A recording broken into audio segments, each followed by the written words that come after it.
A shed update, and ladies and gentlemen, new hat for the art, because there is sometimes that I, your beloved host, has to invoke the Great Carnac to answer questions. However, not to be confused with Carnac the Magnificent.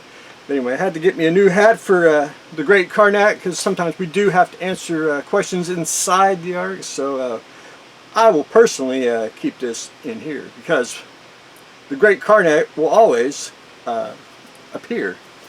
So I got to get some of this stuff off the floor. I've been trying to do it little by little because, again, it is end of July and it's hot. So first thing first, I bought a bunch of models off of a fellow modeler, and he had this, and it is not what that is. This, and I like stuff like this. This is basically a parts box. I mean, it's got everything in there from, you know, 350 planes to odds and ends. Great for kit bashing. You know, just lots and lots of stuff in there. If I don't spill it here. Oh, better not. Oh, you know, stuff like that. You know, and again, I know a lot of people saying, you know, when scratch build, them are dumb bombs, which, you know, everything's usable, especially when they, you know, built ships out of the 70s. You know, they glued everything on it. So anyway, adding some parts to the art, which I'm gonna go through them and take some out, because some parts work more than others, and some are harder to find than others. So remember the parts box. So that's one. I got about like 10 kits on the floor I need to get off. Last time you saw the Indiana Jones action base, well, I actually picked up another Jabba the Hutt, the Return of the Jedi box, which I had to look. I didn't think I had one, but I do. I do have the old NPC and the silver, excuse me, the silver Return of the Jedi box, which they reissued these like in the 90s, and they're in a, I don't know if you see it, maybe somewhere. I call it the black box. They, you know, tried to revamp Star Wars, especially like for the special editions, stuff like that. But anyway, it's missing some of the figures, which ain't no big deal. But the base was there, and I think it's usable to do something else other than Jabba's palace. But anyway, always something on the back burner. Up next, I found this at an antique place a couple miles from here. It's an original monogram 32nd scale Apollo, which is good. It's all there. It's kind of assembled, but again, I bought a couple. This was a couple years ago. I bought some models off of the guy. He had some complete built-ups, and he had the Apollo ship built up, and I was like, great, because I have an original one. I have a reissue. Now I got two, because, you know, two is how we like to work here inside the art. Anyway, I'm glad I got another one, because my box is pretty shot, but this box is pretty decent, and I was going to add that, so that'll be a 2 kit in one box. So we're adding a vintage monogram Apollo spacecraft to the art. Now, a couple little new things. Again, the hobby store lets me do it, and I have an extensive layaway. I mean, I'm like the only one in town who's got an extensive layaway. He lets me do it. I have to thank him for that. Again, you know, this is Winning Femina, which I have no idea what she is, what show it's from or anything. But anyway, I do like my females, so I pick up the girl kits. Anyway, it's one of those. I'm going to probably have to try to go find that super deformed, which I'm not a real big fan of super deformed kits, and if I got them cheap enough, I'd probably get them, but actually go buy them, nah, you know, ain't my thing.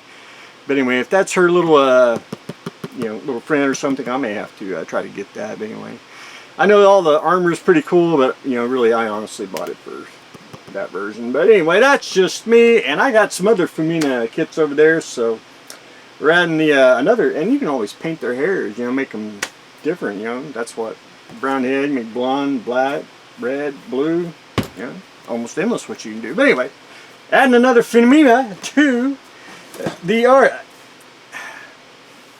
I've said Bandai's got me by the nuts. And there's also another company that does that, and that is Flame Toys. They have got me by the nuts here on the Transformer kits. I have them all, and I have all of them. Every time they get one in at the hobby store, they set it aside, make sure that I, your beloved host, doesn't have it, which they did last time, on another Prime. This is the Shattered Glass Prime. I got over there, I got Prime in attack mode, Prime in the ID comic version, and I got Nemesis Prime. So now I got Shattered Glass Prime, and then I got G1 Prime waiting for me at the hobby store with my name on it. But anyway, they just got me by the nuts on these. I mean, I think they're trying to milk out the primes here. But anyway, it's they say it builds up like a Bandai kit, which it probably does, and maybe someday I'll get to build one. I haven't built one yet, but anyway, I'm trying to make a set of it. So anyway, adding more Transformers to the art. And last but not least, now again, I have to throw my disclaimer. If you get easily offended, I mean, you're going to have to turn me off right now. I mean, it's just the way it is, because I don't want to trigger. This is a classic, vintage Robert E. Lee Steamboat, which this came out, I believe, in 1956, which I'd like to have that version. I know it came out in the 50s, 60s, 70s, 80s, probably the 90s. And if it does come out again, if it ever does, they'll find some others. They'll just say Steamboat or try to get rid of, you know, Robert Lee, because we got to rewrite history here. But anyway, I do remember this kit. I know a lot of people has too. You know, building this. If you get the Lindbergh one, it's bigger. That's the one you really want, my personal opinion. But anyway, I saw that box is pretty good shape. A little torn on the sides, but it is. I always hate when people put the little price tag on it, because it just tears up the box. I always tell them, put it on the back. No one cares about the back. You know, some of us do like the box art. Anyway, again, I know 70s and 80s they tried to do the, you know, picture of the model. You know, that's like photo of the prototype, which, you know, I like painted box art. I think it looks pretty darn slick. But anyway, I don't own a Robert E. Lee, and I saw it and I was like, that's pretty darn slick. It brought back memories of me building one many years ago, and I thought, well, we will have to add it to the art. But anyway, that's what I've got going on today. It is hot, and I'm going to have to cut it early, because I got to put up, I try to put up what I show on the in the shed here. So anyway, got to get that done before it gets any more hot. But anyway, that's what I got going on today. We're adding Robert E. Lee, adding Transformers, some vintage kits, and of course, we are adding Carnac the Great to the art. So that's what I got going on today. So stay tuned for the next exciting episode.